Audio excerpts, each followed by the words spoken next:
Some of you may remember me from writing back at CanucksArmy.com, now working for Florida Panthers.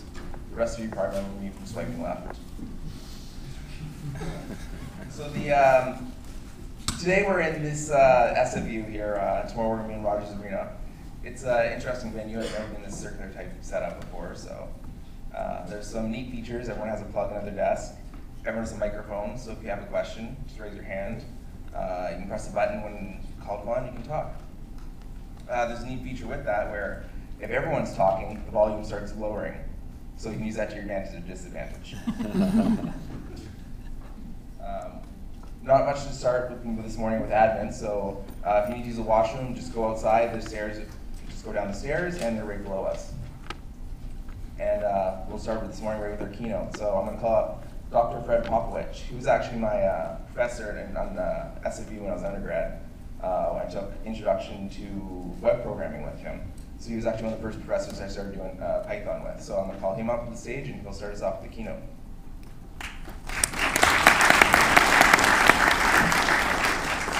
Thanks very much, and I'm glad that it clearly had an impact on you. You can still know what Python all is and the good stuff there.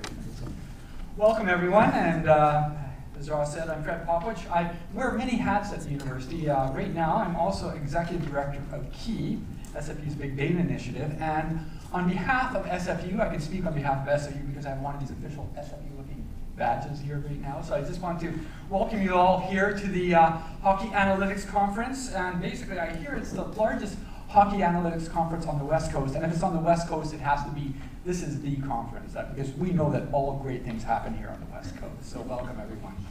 And it's great to be part of such an enthusiastic community that we have here. And really, in taking a look at how we're able to, what's exciting from my point of view, seeing how we can take a look at using data for all the different sports that we love out here. And actually, I'm hoping that your presence here will be a bit useful for, it didn't seem to have helped the Canucks last night, so maybe after today, the Canucks will be in a much better position after we work through all these things here today. Doubt it. So the nice thing about sports analytics is it brings together people who share a passion about sports, and here are definitely the analytics behind it. And we're taking a look at questions like how can we get a competitive advantage from data? How can we evaluate and improve the performance of players and teams to get us to the Stanley Cup one of these years again, you know? So how do we find the next Sidney Crosby, or in my generation it would be Wayne Gretzky. I grew up in Edmonton, so the city of champions for hockey, and they took that sign down a few years ago for some reason. I don't understand why. So these are just some of the questions we're looking to answer here. And really, SFU itself has a long passion for sports analytics. Our sports analytics group, for example, has been bringing together researchers and coaches for getting insight from real-world situations. And it's not just the researchers that are the stars. Clearly, it's a next generation of data-driven sports analytics leaders, but also the people doing this, people playing the games as well. So having them have the insight in terms of what can be done with data is really important.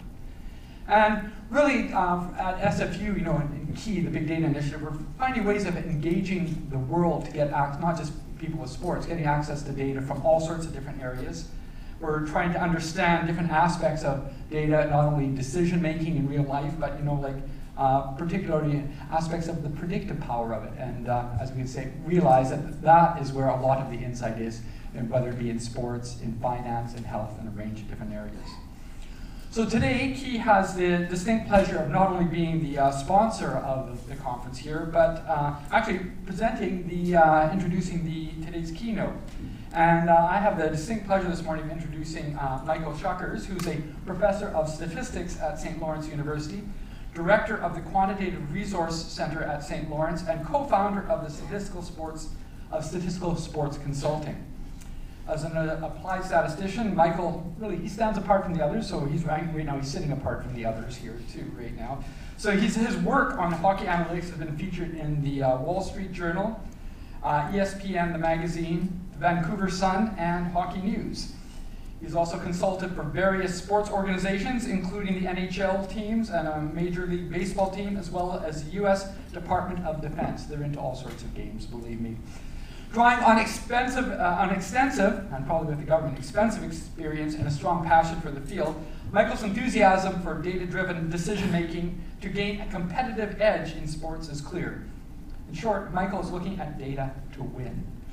So please join me in giving a warm welcome to Michael Schuckers and his talk entitled Observations, Thoughts, and Mistakes from 10 Years of Analyzing Found Hockey Data. Michael, over to you.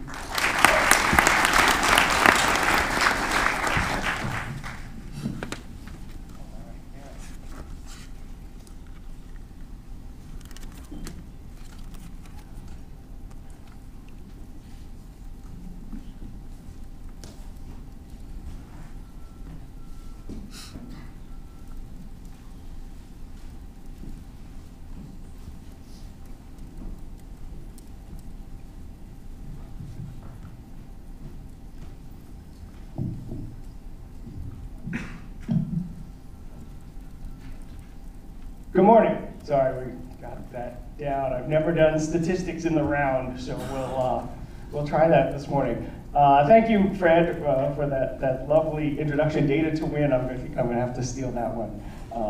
So that's an awesome thing. Also, thank the organizers. Thank Josh and Oliver and Tim Schwartz, who isn't here, and for inviting me. It's an honor to be here.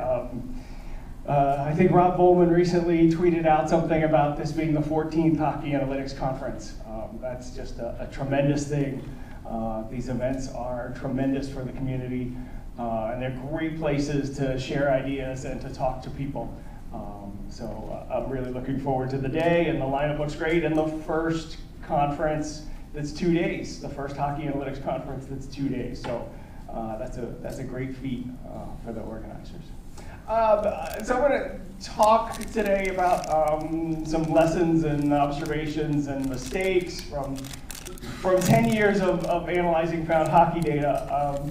So I must admit to not really having a great idea what to talk about, and thought about sort of my place in the hockey analytics community. And yeah, as the title suggests, I've been around for a while, and you know, I've made plenty of mistakes, and I thought this would be a good opportunity to talk about some of those, talk about some of the really great things going on in the community, and talk about some other observations I've had in those 10 years. So the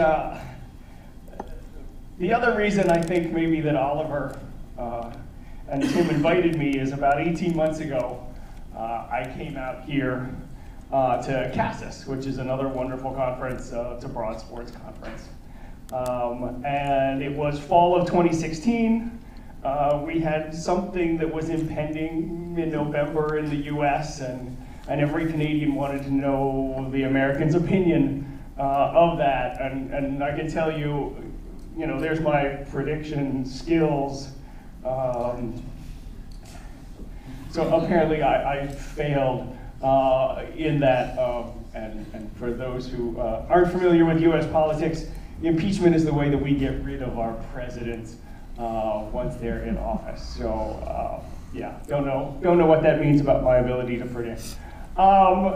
So you know, one thing is we all have cognitive biases, and I want to go through a little bit of those. Fred sort of talked a little bit about my history. So I am a tenured academic, primarily at a teaching place. So I spend a lot of time teaching students. I do take a PhD statistician perspective. And so that'll come out a little bit today for sure. I am, in the words of Steve Vardaman, a card-carrying Bayesian. I don't always act that way, but I do. I grew up in Pennsylvania. Fred talked about Edmonton being the city of champions. I grew up in the 70s with the Steelers and the Pirates, and perhaps the real city of champions there. So, yeah, no, that's, yeah, maybe a little arrogant there on that. You know, I played a lot of football and soccer. I did not play hockey. Right now, though, I live in a place in northern New York. I'm 90 minutes from Lake Placid. My kids have played on the rink in Lake Placid, which is an incredible honor for an American kid to play on that Miracle on Ice I've been coaching travel soccer, so my kids have stopped playing hockey but continue to play soccer, so I've done that. My football career involved a couple concussions. That certainly biases how I think about sports at the moment, a little bit. None of those for me, luckily, were long-term. You know, I'm old, so I learned R when it was still S. Statisticians regress through the alphabet, so our software goes backwards. Analytically, there's some things I don't like. That doesn't probably make me unique in this audience. So So I started thinking about this talk in about 10 years, and so one of the things that I did is I went back and I looked about where I started, and so somewhere in the late 2000s, I should go back. It turns out I have actually biases about my biases. I should mention that one of my best friends is the head women's hockey coach at St. Lawrence, and I failed to mention him, so that's apparently a bias.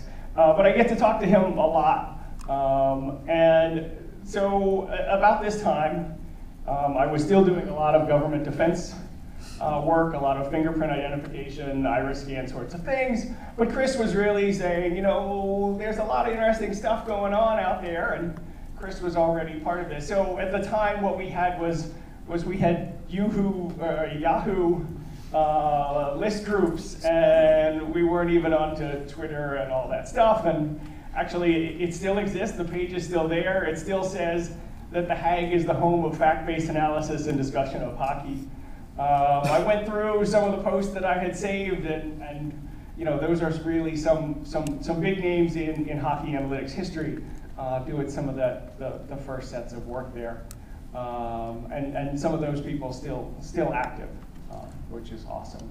So that sort of gives me you know, a background, and so I started thinking about, you know, the things to share. And so, you know, the lessons come, and so my first one, this was the first thing I did. This was Ben Alamar when Ben was still an academic. For those who know Ben, he now heads up the analytics group at ESPN. And we had a conference out in California. Northern California is a lovely West Coast place, so it must have been good, right, Fred? And so here's my first poster. It was on the shootout, and the title was Shootout or Crapshoot. And it's a lovely poster. It's making Micah nervous because there's no data viz there at all that's worthwhile. There's a picture of dice. And so, yeah, that's an issue. But there's dice, right? That can't be bad. This was a pretty simple model. It was Bayesian probit. There was a mean and a shooter and a goalie, very simple. Again, we're only the first couple of years. And the conclusions on the poster, I just pulled those all out. Just mostly that what we have is a crapshoot. We had 112 goalies at that time. If I make a 99% credible interval, I get one goalie that's significant. About just under 600 shooters, 99% credible interval, 10 are significant. You know, those numbers significant are just what you would expect, just by chance, and all the shooters were low. And so it seemed like, you know, a pretty reasonable to say, yeah, this is, yeah, maybe it's a skills competition, but we're tossing coins, we're rolling dice here. You know, and we've subsequently, you know, had teams make and not make the playoffs based upon that. The model's wrong. There's no doubt, all of them are. But I'm not even sure that this one was even useful. You know, I think the mistake here is there's lots of things that we could add. Just covariance is a fancy stat word for other variables. You know, there's some issues with multiplicity. I did do 99% credible intervals instead of 95. Yeah. But it was simple. But you know, we had a chance to go through and make it better. Right? I think one of the things of you know, sort of an active and healthy community is we go through and we improve over time and we get better models and we do better stuff. I'll just throw this in here. because this sort of tells you where we were in about 2013. So I had done the shootout thing, and an NHL team, I can't remember whether they called or emailed, they certainly didn't tweet at me, or somebody working for a team said, hey, this shootout stuff is great, what about going first? Right, we get to pick whether we want to go first or second, and so we did that. It turns out, away teams win slightly more if you go first. Well, you're going first way more often. Going first results in winning just under 50%. That's probably not, well, it's certainly not statistically significant. It's probably not very meaningful either. This could have been better for sure, but now we've got an additional covariant that we could add to that nicer model we had before.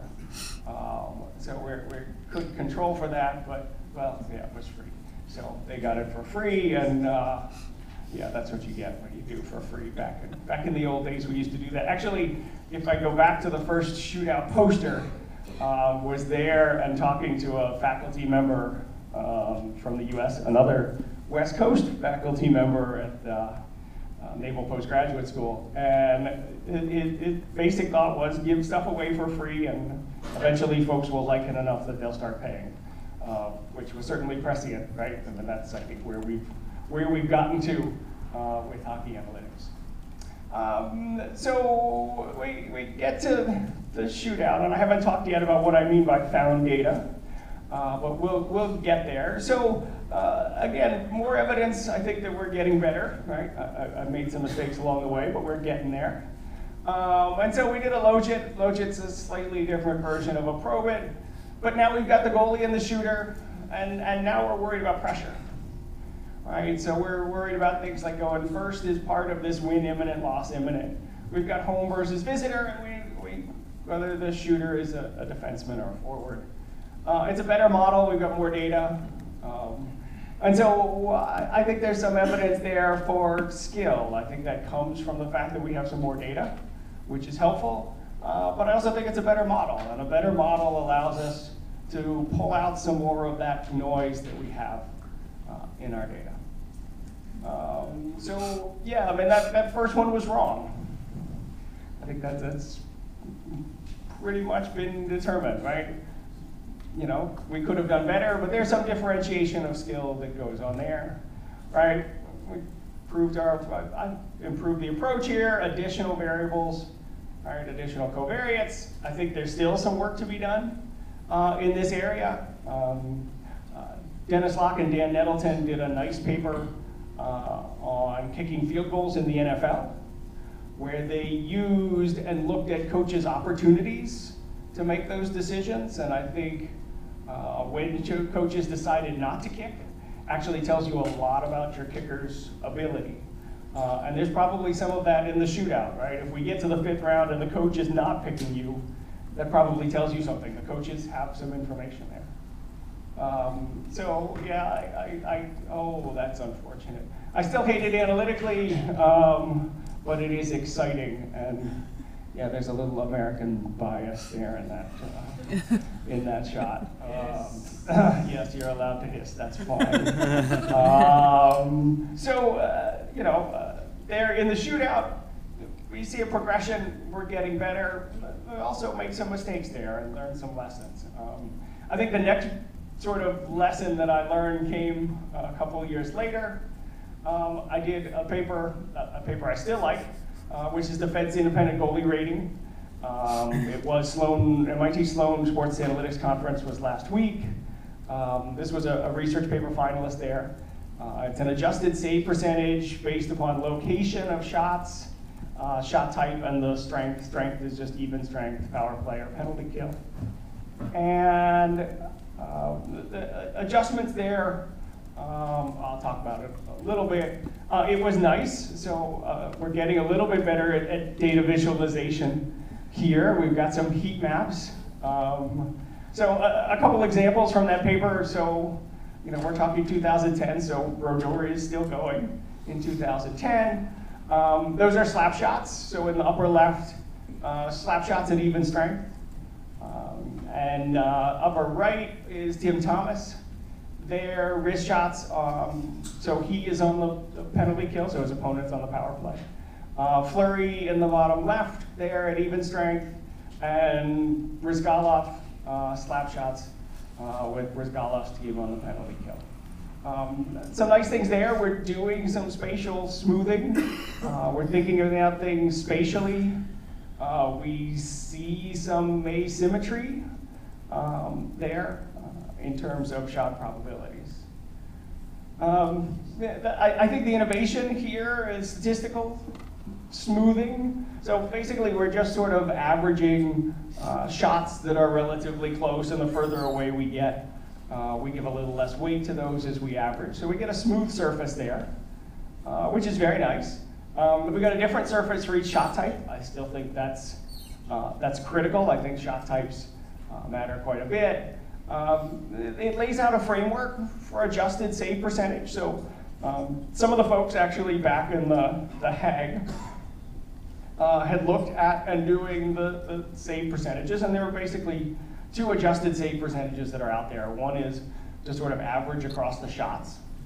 So basically to say, yeah, don't worry about the shots that this individual goalie faced, right? Perhaps they faced they've got a bad defense in front of them, they're facing harder shots, we can adjust for that. Or we can adjust and say, well, how would an average goalie have done with these shots? And the digger there is adjusted relative to the shot distribution.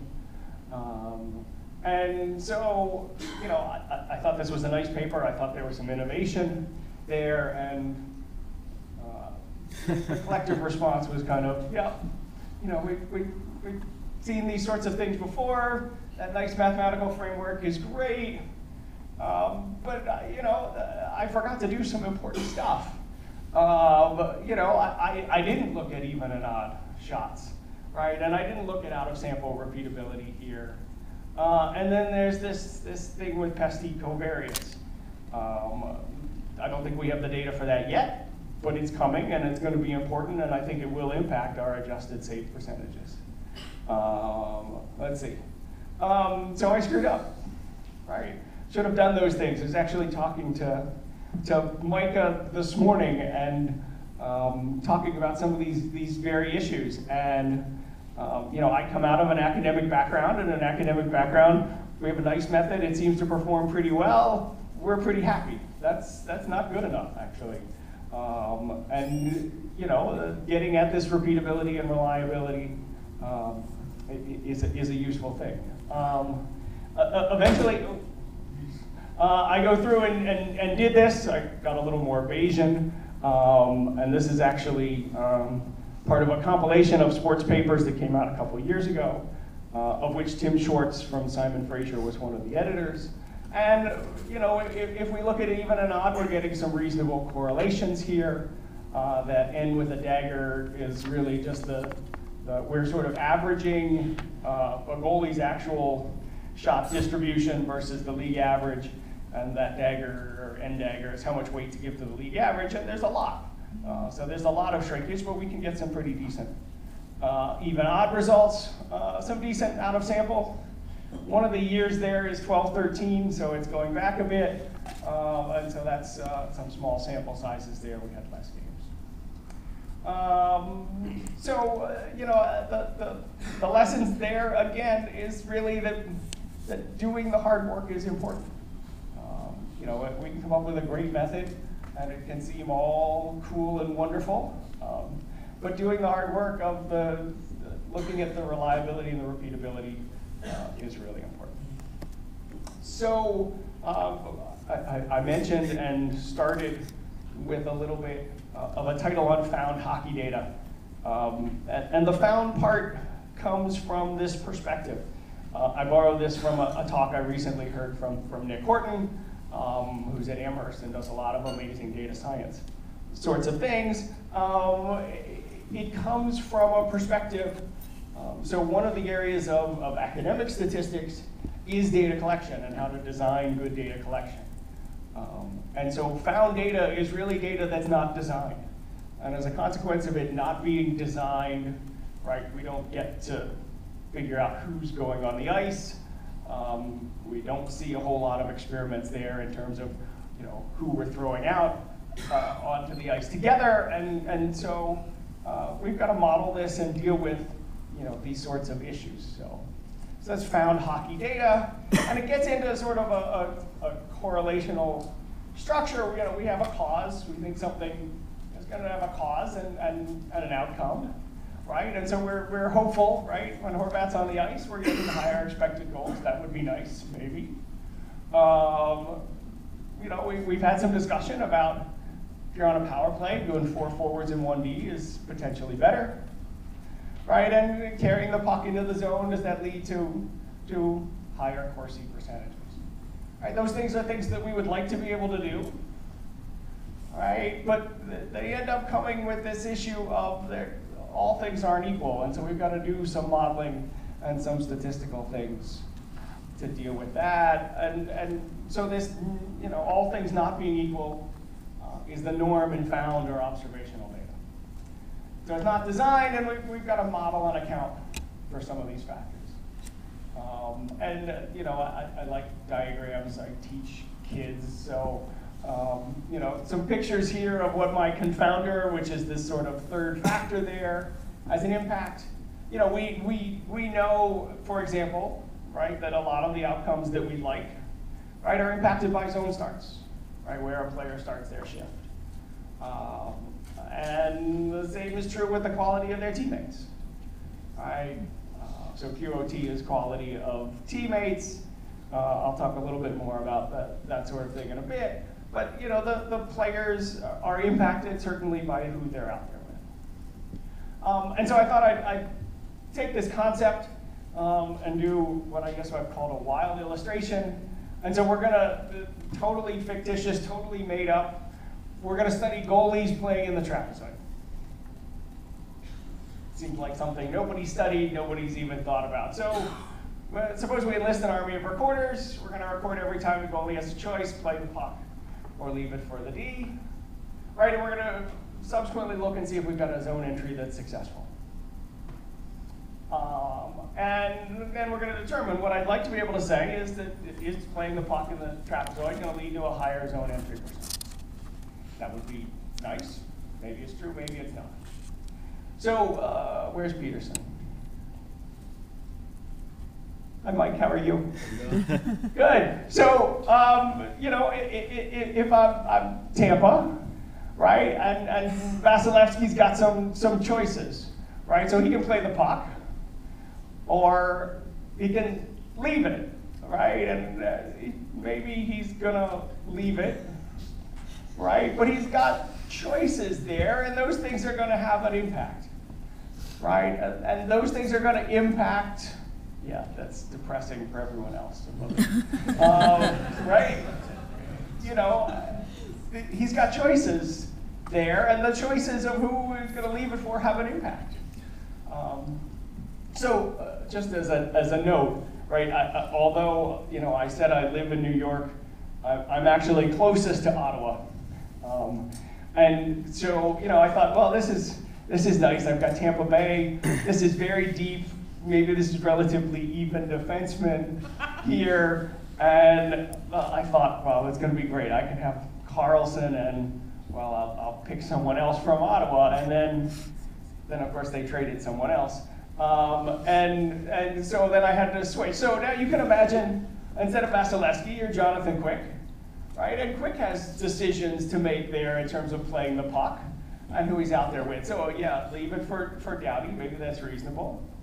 Muzzin, Martinez, Forbert, Folan, and right. So, it's very possible, right, that Quick behaves very differently depending on who he's on the ice with, right? And as a consequence, we've got to account for who he's out there on the ice with when we're looking at this. And so, the big idea is that with found data, right, we may do different things and make different decisions in ways that are uneven. And I think players and coaches know these sorts of things. They instruct their players very much in these sorts of things. And they've got a lot of information about who their players are and what they're good at and what they aren't. And so they are definitely instructing players in those situations. One thing I'll mention a little bit later is, I think, for example, the tape-to-tape project now is including, right, all of the players who are out on the ice in terms of the data collection, and I think that that's good and important. So, so we're in a non-found data world, right? We could imagine that we would design everything, we'd have lovely balance, right? Every goalie would play a puck or leave it in the same ratio.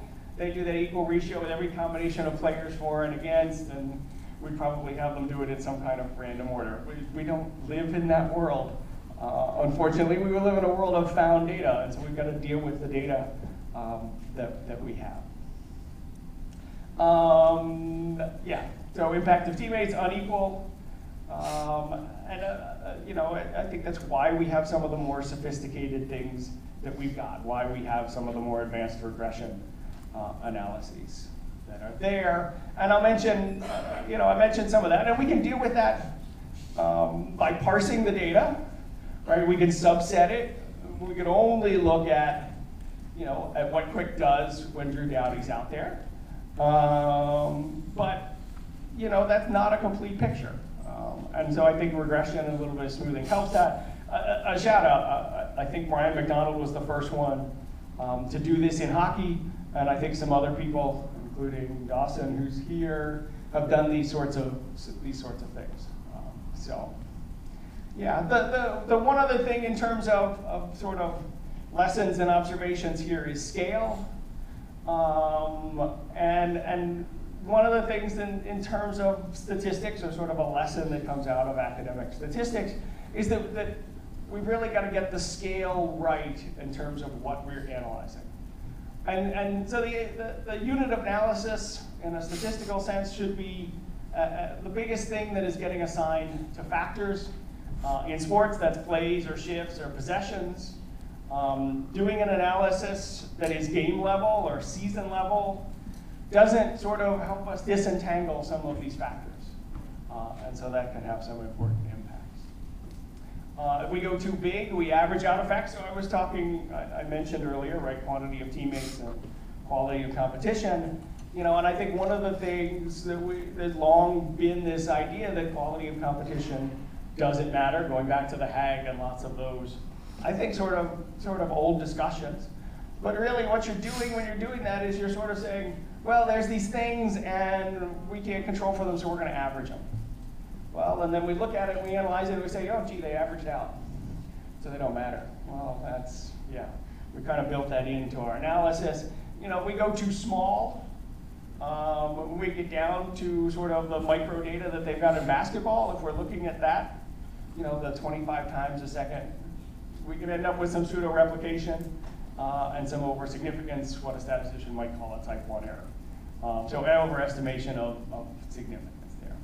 So there's that. On a hockey scale, really, if you're looking at teams, it's probably at a game level. For players, it's shifts. I think shifts is best. I've used events in at least one paper. I think you can make an argument for events. I don't think it's as strong as an argument for shifts. We talked about the draft, and we're going to talk a little bit about the draft coming up, the NHL entry draft there, and players, right? A zone entry, though, you're making a decision, and so it's each entry, and so I think that gets it right. So getting that scale right and measuring as many variables that we think matter at that level as we can.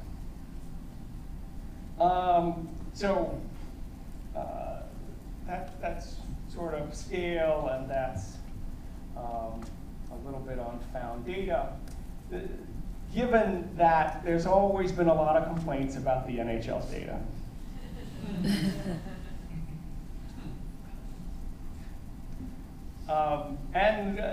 As we go, actually the sports data is not too bad, right? If you Google Nate Silver and sports data, it's got a long article that says, sports is better than data that we might have on housing prices in Edmonton. There. And I think that's true, and there are lots of really horrific examples. But I do think that the data is pretty good on aggregate. and actually is pretty regular, so that the issues that are there are fixable. So recently, David Perrone said this about differences from building to building. He's right, and that's true for hits and for some other things, but it's not for everything, and it is possible to really do some adjustments. And so here is, see, I got better, right? My visualizations actually are happening here. So what you have here, there's 6 years of data, so each little bar is 1 year. I do forget. I don't remember the exact years we're talking about, but my guess is for this paper it went through 14-15 season, and so the 6 years preceding that. What you have is the teams in the Pacific, at that time teams in the Pacific. Each sort of level there is a different type of event. So turnover, so going from the top down, blocks, hits, misses, shots, and turnovers.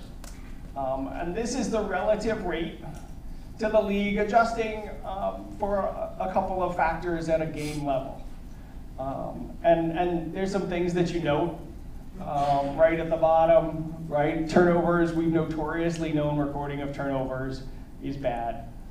If something is colored, by the way, it is significant, either significantly large or significantly below. So red, hot, and above, and blue, cool, and down. And then there are some gray bars, which are probably pretty hard to see from your seats, but those bars are things that aren't significant. So if you can't see them, they're not significant. And actually, you know, Vancouver as a recording place looks pretty good. LA, not so much. Edmonton, not so much. But that fourth level down from the top is shots.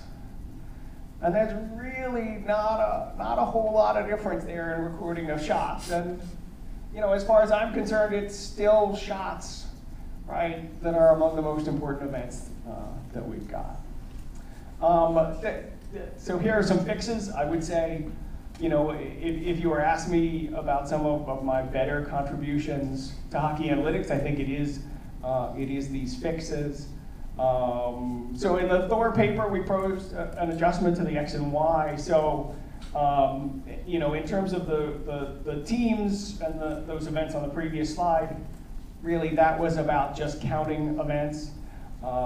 In the paper with my student Jim Curo there, we were looking at XY coordinates. We made some adjustments. Those are not ideal, which is why that third bullet there, I've got an idea there for a paper. So if anybody's familiar with image processing, I'd really love a co-author there because I think we can do that better. Paper I did with, hi Micah. Paper I did with Brian McDonald is the one from which, well, that's from which this graph comes. And I think that's nice, and we propose some adjustments that can be done. You know, the ultimate goal is really, well, the ultimate solution is to get tracking data. If I had stood here 3 years ago, I would have said, yeah, we'll have tracking data in 3 years. And now I'm going to stand here and say, yeah, I think we'll be lucky to have tracking data in 3 years. Hopefully it's coming, but, you know, yeah, we'll hope. Yeah, hallelujah. Just a note in terms of you know, the NHL and how these things are. This is a table from that paper with Brian, and just, you know, note here just the consistency going across. And so the first row of this table is sort of an adjusted shot count, adjusting for score differential, so that ASD is an average score differential per game. These are all 5-on-5. You know, the home ice shot count there varies from about 3% above to about 7% above. That's not huge in terms of counting shots over the course of a season. And so, you know, I think the nice thing, at least in terms of the NHL, is that while it's not great, then I think it's to some extent it's fixable. In terms of shots, you know, we came out with 2 rinks that were significant here. Significant is that 5 of our 6 years, it stood out as significant. All of those had to be in the same direction if they were significant, and then it had to be significant when we aggregated into a single model for all seasons. There doesn't seem to be a persistent effect of the home team in the recording of shots. And it was only Florida and St. Louis, and the worstest were off by 4 or 5%. But again, knowing that, and having estimated that, we can go back and we can do some adjustments for that. Now, that said, that's shots. If you go back into the paper, right, and you look at sort of, the adjustments for turnovers, you find a lot more significant rinks, and you're going to have a lot of issues there. But I think those are things that as a community we're well aware of. I don't think giveaways and takeaways are being heavily utilized in a lot of circumstances because we know that. Hits was the other one that I think does come out of having some issues there, and we can do, again, nice to have some adjustments. Okay, sort of last topic I want to talk about, and I'll talk about it here because I think it's among the most important things that analytics can do. If I think about, if somebody waved a magic wand and said, yes, you're going to be director of hockey analytics for a team, and you're going to have a staff of 3, I think I would, sprinkle that fairy dust, Sam. I think I'd probably take half my staff and tell them to work on the draft. Taking a long view, and so, highlight some papers. Some people in the room have done some really good stuff. We can think about draft value charts, that are out there, which is how do I compare one pick? What is the 27th pick versus the 127th pick, and how do I compare those? One thing I think that gets underdone is that second bullet there. NHL team drafting actually improves over central scouting. And that's measurable, and we tried to quantify it. We came up with about $2 million a year in value that teams are getting over that central scouting ranking. That's something good is going on there. Is drafting perfect? No, but drafting in particular is very hard. Particularly you're dealing with 17, 18-year-olds and you're projecting what they become as 22 and 23-year-olds. That's hard. Right now in the NFL, right, they're going through their draft combine. For the most part, they're dealing with 21 and 22-year-olds. And that's an easier task to project what they're going to become. Certainly we can improve drafting in analytics. There's been a great series of works from Josh and others coming out of that, and I've done a couple of nice papers there, and we're starting to get some other really cool stuff. Namita has done some nice work there, and I think that's very cool stuff. I think the return on investment here is huge. And so, just to echo this, I went back, I found something I wrote. This must have been 2013, 2014, Summer of Analytics. And, I went with one of my co-authors, Steve Argyris, who's now with the Carolina Panthers. And we talked about, what is the return on investment from analytics, and could we quantify it? And, drafting per year, we came up with just under $1 million. In terms of value that analytics can add there.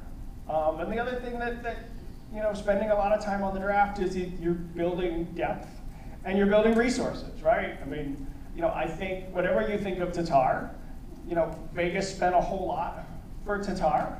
A lot of people think that they overpaid. But they had the resources and the ability to overpay, right?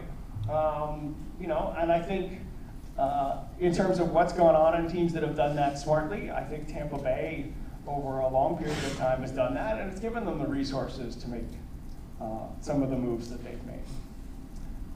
So there's another shout out from Peterson. I recently came across this, and it seems to me You know, at the trade deadline and with the NHL draft, this Warren Buffett quote is pretty good.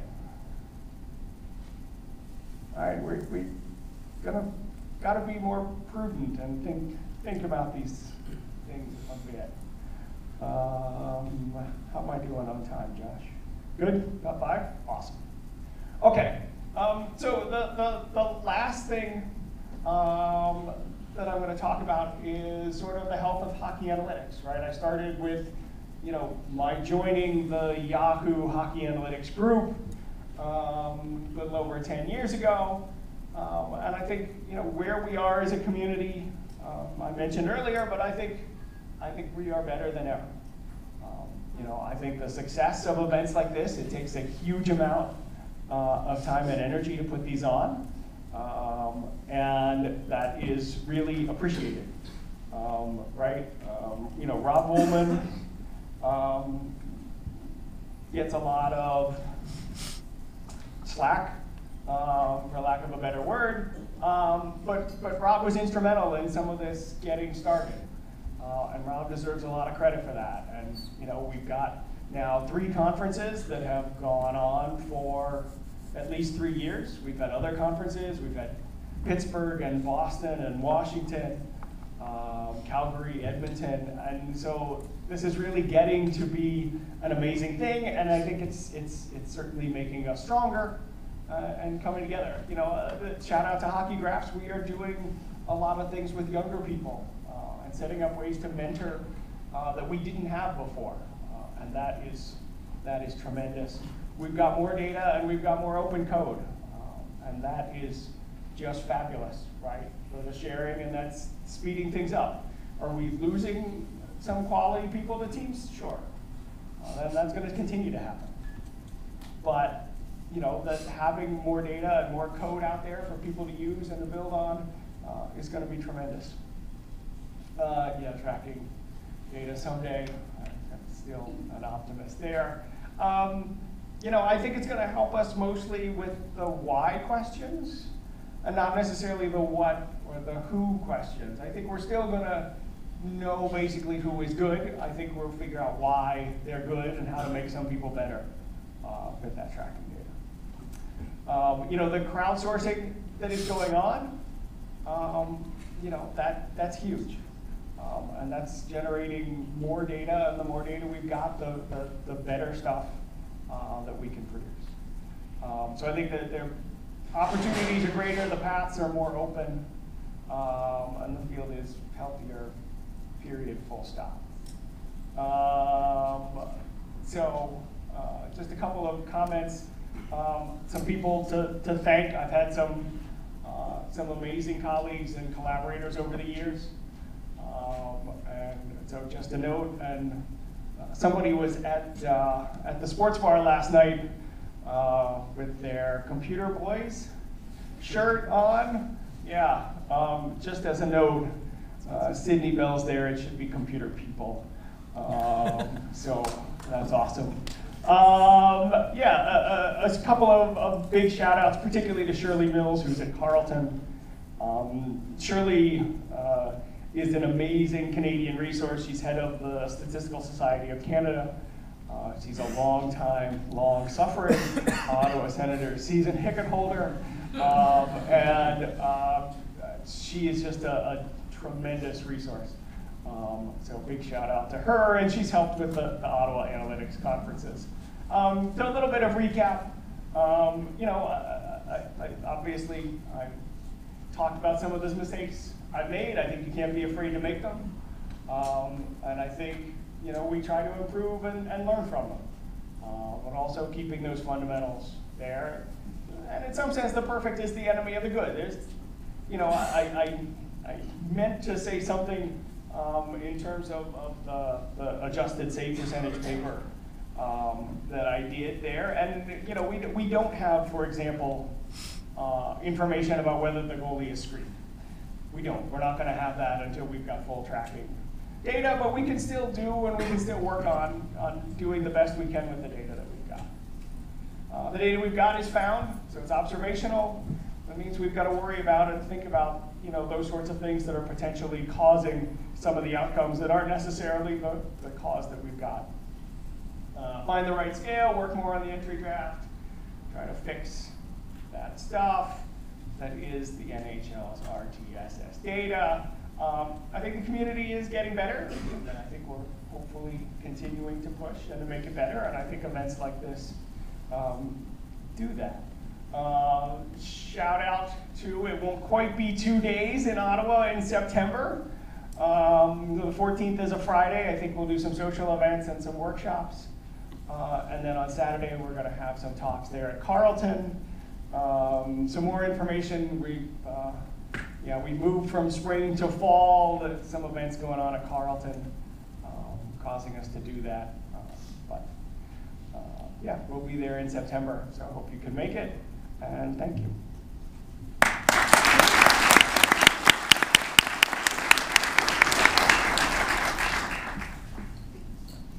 We have time for about 3 questions. Am I heard? Just hit the button right below the mic. Okay, thank you. My name is Roman Parpar. I run a website, World Hockey Stats. So I would like to comment about going first and last in the shootout. So if you take the soccer, usually the team that gets the choice chooses to shoot the last. In hockey, they go first, and I think the reason is that it's the probability of success in the event. Because in soccer, it's much easier to score, and so the team would always like to have a successful event going last. That's probably the reason why the choice is. I agree. I'll give you my perspective. As a soccer goalie, I never worried about the shootout at all. To my mind, if I dove left, dove right, stayed still, if I made the save, that was a miracle, right? And in soccer, you should be making something like 80% or 85% of those penalty kicks. And so the pressure is on the kicker not to miss.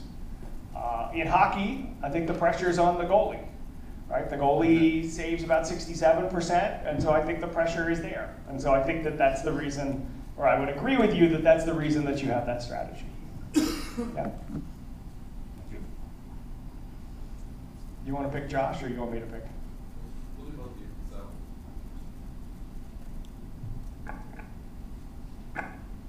Got it.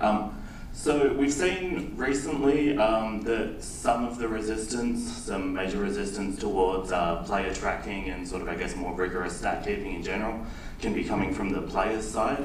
And I wanted to know if you had any ideas about how to sort of make the case for that to players, how that could be useful. That's a great question.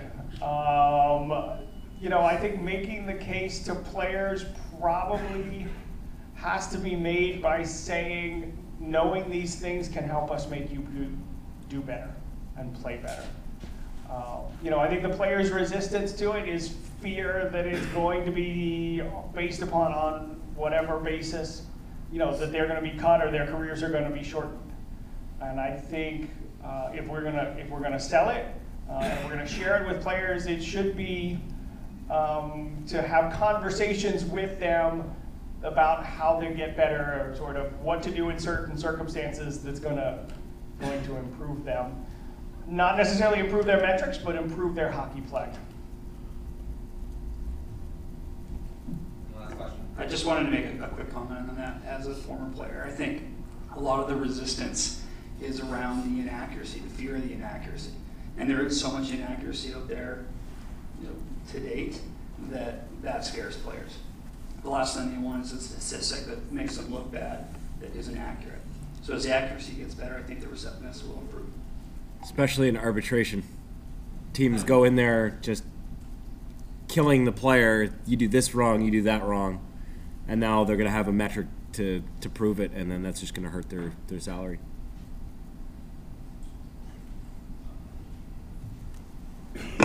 question was pertaining to the drafting accuracy in comparison to central scouting. So I think the NHL is unique in that they're the only league, North American sports league, that sort of publicly releases their scouting rankings.